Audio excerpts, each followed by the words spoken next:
Mas Deus falou, tem falado e vai continuar falando. E assim como o pastor Fernando falou, citou a mensagem aqui, o senhor também confirmou aqui, através do evangelista André, Filipenses capítulo 1. Esse versículo está no meu coração desde ontem.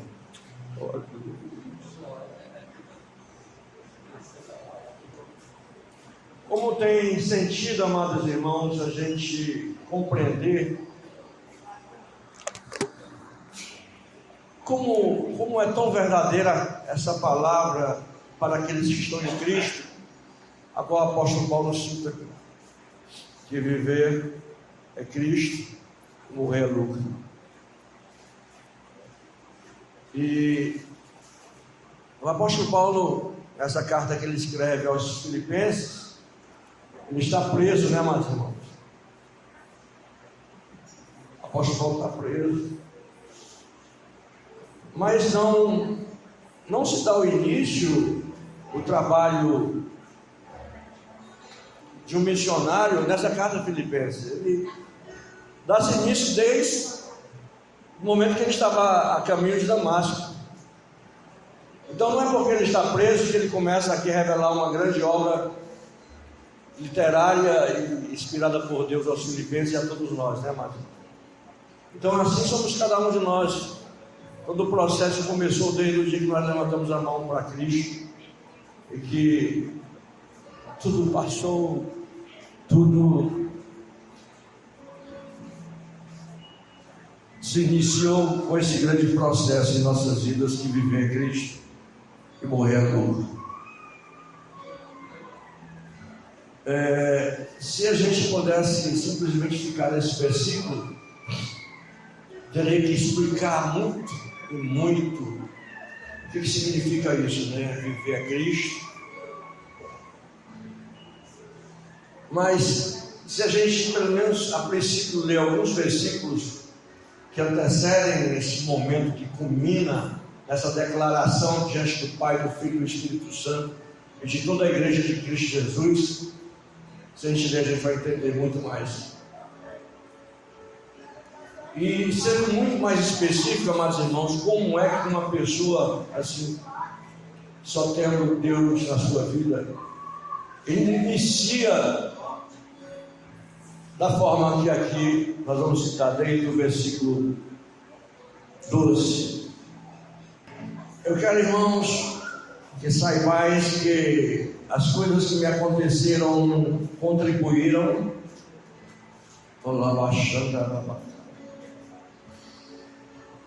para o maior proveito do Evangelho.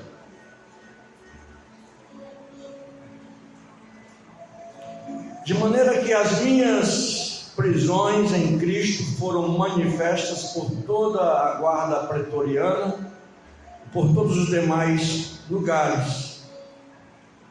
E muitos dos irmãos do Senhor, versículo 14, tomando ânimo com as minhas prisões, ousaram falar a palavra mais confiadamente, né? Sem temor.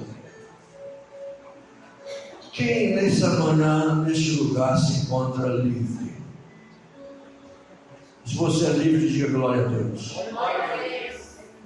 Se você está liberto, se você não tem algemas que te prendam, diga glória a Deus.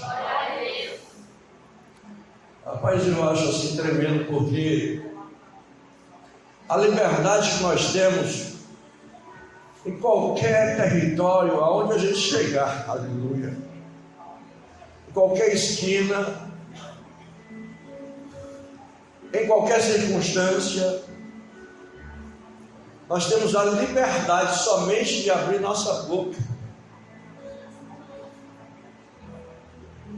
E mesmo sabendo que impossível seria sermos presos por abrirmos a boca e falarmos do amor de Deus, teríamos condições, amados irmãos, ousadas e intrépidas pelo Espírito Santo de Deus para falar deste Deus que é tão grande, que faz o que faz. E olhando nós para este missionário, para este apóstolo, enxergamos que ele não,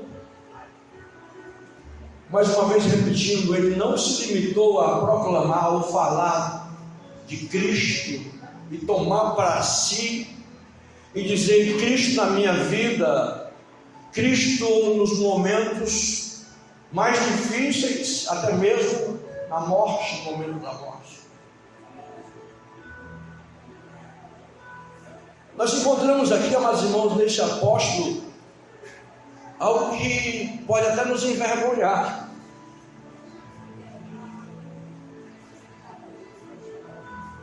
Porque nós temos a liberdade, nós não estamos em prisões, não nos é impedido a grande responsabilidade que nós recebemos no dia que aceitamos a Cristo. Não é impedido a possibilidade de nós abrirmos nossa boca e proclamarmos e falarmos de Deus, aleluia, falarmos de Salvador, como aqui está sendo ministrado nos louvores, apontando para Cristo. E o interessante é que é exatamente o que ele está falando. E alguns irmãos, versículo 14, somos nós, somos nós. Muitos dos irmãos do Senhor, tomando ânimo com as minhas prisões,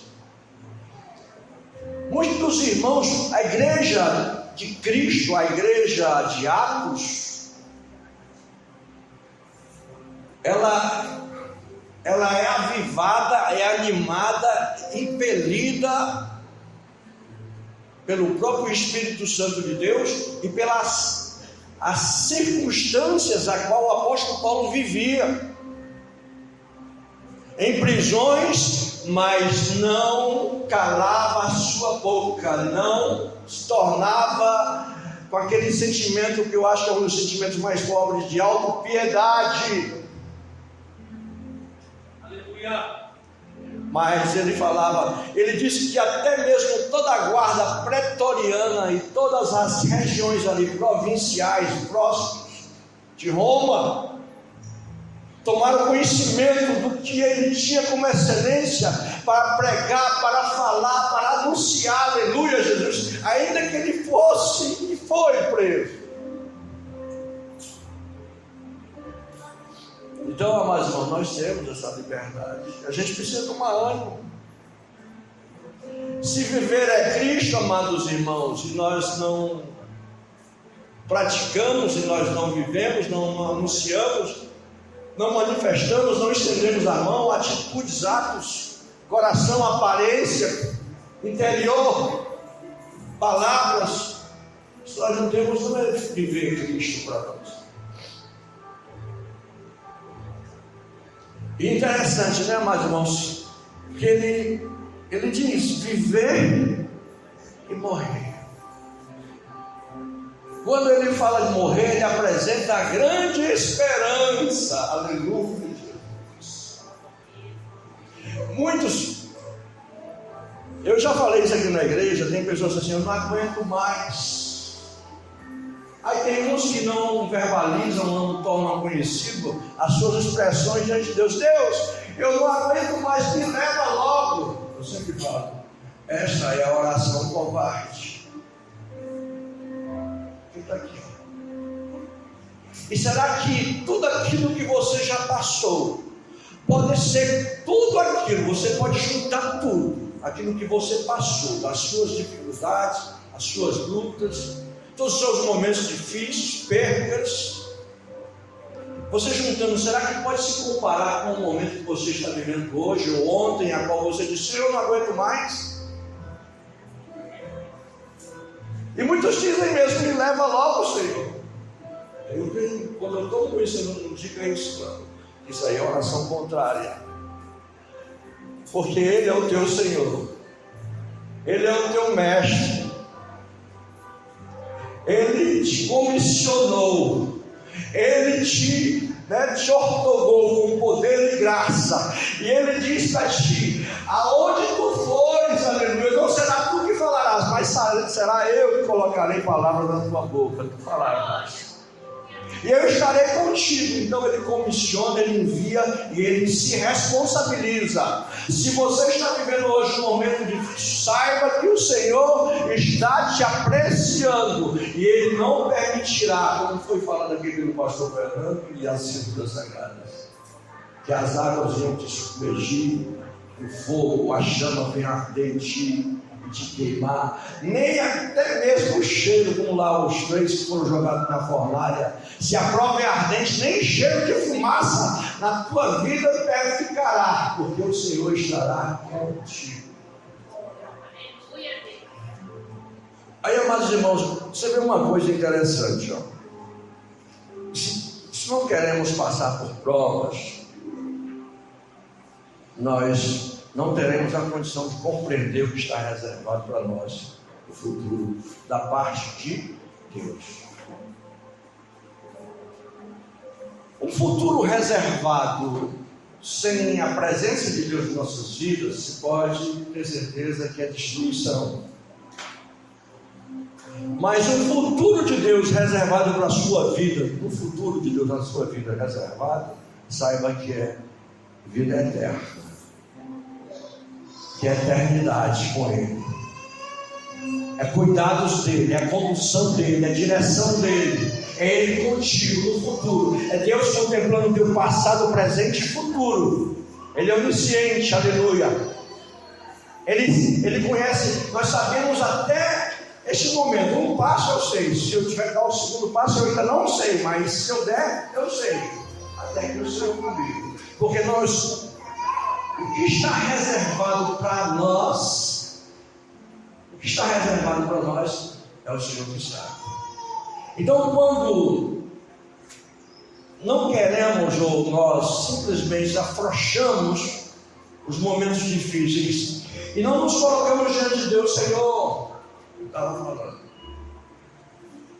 covardemente o inimigo tocou um dos meus, né? A cantora falando. E não queremos passar pelas provas, amados irmãos, nós não aceitamos. Nós estamos dizendo assim, Senhor, eu não estou interessado no futuro que tu tem reservado para mim.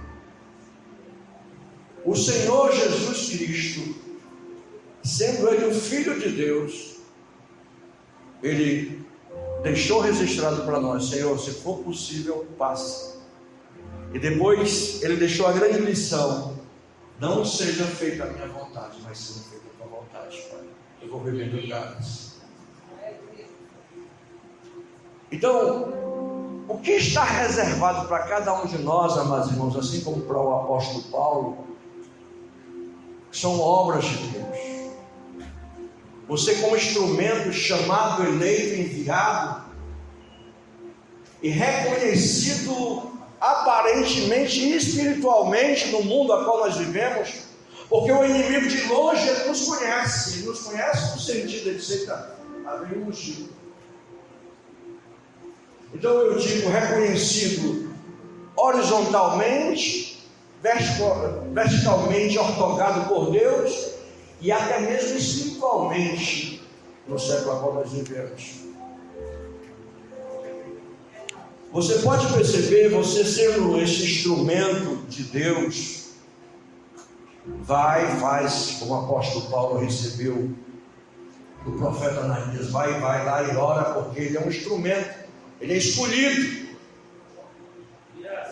e ele vai passar pelo que tiver de passar, mas isso é importante que ele passe, para que ele chegue a essa condição, que o viver é Cristo, aleluia. Uma vez eu tematizei uma mensagem, está lá em João 7, versículo 13, que é aquela lavagem de pés, né? A cerimônia de lavagem de pés, Jesus realiza aquela cerimônia, e quando Jesus começa a se aproximar de Pedro, Pedro diz assim: tu vai me lavar os pés? No versículo 7, Jesus fala assim, o que eu faço agora, tu não compreendes. No entanto, tu entenderás. mais tarde. Eu tematizei, amados irmãos, porque eu não estou contextualizando, só estou querendo dizer que é assim Deus conosco. O que eu faço agora, o que Deus está fazendo agora, o que Deus está permitindo agora, o que está acontecendo agora, debaixo do sangue de Cristo, ao conhecimento de Deus Pai e do Espírito Santo, você pode não compreender, mas por que, Deus? Tu não compreenderás agora, mas mais tarde tu entenderás. Você crê que esse Deus que você serve, que você tem como Salvador, Ele limpa? Esse Deus zeloso, esse Espírito que em você habita, que é ciumento, Ele cuida. Ele evita que você esbarre. Às vezes você vai caminhando e o cuidado dele antecipadamente vem de conta a tua vida, dá um empurrãozinho só para você não esbarrar. Você crê que esse Deus é um Deus que fala dessa forma? Se você se acovardar, eu falarei, porque o meu propósito é esse. Você crê que Deus é assim? Aleluia! Você crê que Deus faz você chorar, viu, meu irmão e minha irmã? Tem irmãs que choram, nós choramos. Porque é o processo dele nas nossas vidas, amados. Tudo que acontece. Mas se o viver é Cristo, amados irmãos, ainda que você esteja, aleluia, afligido, ainda que você esteja sendo afrontado, apontado, escarnecido, julgado, porque o mundo julga, né? Mas a palavra de Deus para os santos, ela instrui, ela corrige, ela orienta. Deus castiga, mas castiga através de uma correção, porque Ele ama os seus filhos. Mas o mundo julga, o mundo aponta. Então você crê, amados irmãos, que esse Deus Ele tem trabalhado em suas vidas, em nossas vidas, na igreja, aleluia. Você crê que a posição que de repente você pode se encontrar, pode estar favorecendo o reino de Deus na sua vida, mas também pode estar desfavorecendo. Nosso amigo Luciano, conversando com o Luciano, pastor, Deus Ele faz. Pastor, a palavra diz que o homem faz plano, as respostas vêm da boca de Deus, mas Deus faz. Agora, nós estamos na condição de pedir, Senhor, daqui, ó Senhor. Mas o nosso pedido seja, Senhor, se for assim que tu queres saber, se não for, está aqui, mas eu planejei aqui, Senhor, eu humildemente tracei, pode ser que eu tenha sido meio egoísta, mas está aqui, Senhor. Mas se for da tua vontade, tu faz, né, Senhor? E se for da vontade de Deus, Ele faz e realiza. Então, tem que existir da nossa parte disposição, ânimo de avançar, de conquistar, de querer. Eu não vou permanecer nesse estado a qual eu me encontro desanimado, plantado, enraizando. Eu vou avançar, aleluia. Nós estamos vivendo um momento de avançar em Cristo. E vem Cristo avançando, aleluia, para a glória, como ele fala, para a glória do Senhor Jesus, para proveito do Evangelho de Deus, aleluia. Proveitoso, ele falou, proveitoso. Os sofrimentos dele eram proveitosos para a propagação do Evangelho. Aleluia. Então, amados irmãos, se a gente pensa, quando o apóstolo Paulo diz, no verso 21, que ele diz, morrer é lucro porque nos tira das dificuldades, é lucro porque dá cabo à nossa carreira, esse pronto está garantido. Se a gente pensar assim, a gente está sendo um pouco pequeno diante de Deus. Se a gente pensar que é lucro só por conta da cidade que está lá em Apocalipse capítulo 21, a cidade de Deus, oh aleluia, preparada para nós, é onde lá não mais haverá choro, né? Para o nosso cantar, né? Morte. Você acha que é lucro só por isso? estamos sendo pequenos diante de Deus. Porque lucro, amados irmãos, o lucro teremos na nossa morte por conta do trabalho sim executado, pelas vidas, pelo legado que deixamos registrado nos céus, aleluia, os nossos deveres executados, o nosso trabalho com a consciência limpa, pura, cristã diante de Deus, com a convicta certeza que fizemos, estamos fazendo, ainda que 100% não, mas procurando fazer, ainda que eu faça muito mais na cena pouco, mas fazendo, aleluia, lucro, porque como filho, como servo, como enviado, como construído, como missionado, procurando fazer, aleluia, na direção dele, aleluia, lucro. Então, a oração sacerdotal, a oração de João 17, Jesus diz: Pai, eu não te peço, olha aí, ó, Pai, eu não te peço que eu estire do mundo. A oração do sacerdote diante do Pai: Pai, aqui, ó, são teus, tu os me deu, tu os me deste, e eu cuidei deles. A tua palavra, na vida deles, trabalhou, limpou. Mas eu vou te pedir uma coisa, Pai, eles vão permanecer neste século para fazer a missão. Eu, como teu filho, como sacerdote, eu te peço, os livra e os guarda. Não tira eles não, Pai. Não tira, Pai. Aleluia. Parece que a vontade de Cristo era permanecer na terra. Parece que a oração sacerdotal do filho, mas Pai, eu gostaria tanto de ter ficado para continuar fazendo, Pai, mas agora só tem eles, Pai, que tu nos deste, tu me enviaste. Não tira não, Pai, que eles continuem fazendo, meu Deus, a tua vontade, ganhando, resgatando, saqueando, marcando o território, demarcando, edificando os marcos do Evangelho, da salvação, da purificação, da santificação, da alegria, da paz, do gozo do Espírito Santo. Aleluia, Jesus. Eu quero encerrar aqui, tá bom, Marcos? Em nome de Jesus Cristo. Mas você pensa nisso. Como é que está o seu chamado? Pastor, eu sou tão pequeno, mas Deus confunde os grandes com os pequenos. Pastor, mas eu sou tão... Eu não tenho, pastor, não tenho. Mas é Deus que te dá. Pastor, mas eu não tenho capacidade. É Deus que capacita.